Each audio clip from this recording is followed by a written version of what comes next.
Next, I'll show you how to make the rounded leaves on this side of the hoop. These are made with a satin stitch as well as these. The only difference is these are using 6 strands of floss and these ones only use 3 strands of floss. So thread your 6 strands of floss onto your number 3 or size 3 needle and just tie a knot in one end. If you know a fancier way to do it, go ahead and do that. And I like to start on the curved end of this leaf right in the middle.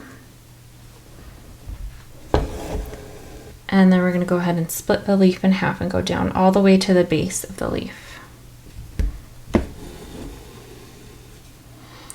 And then to make sure my stitches stay nice and even, I like to just cut the spaces in half. So go about halfway around, well, I guess halfway would be here, but halfway around the curved part up here, so about that far away, let's just say.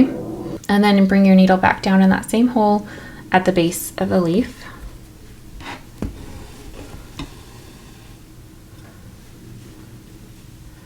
And then one more on the side right here.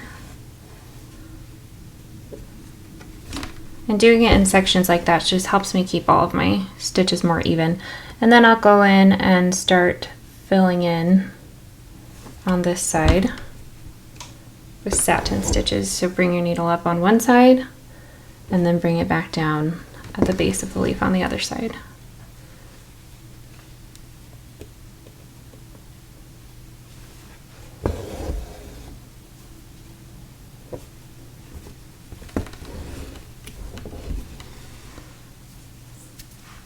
So once you've filled in one side, go ahead and repeat the same thing on the other side.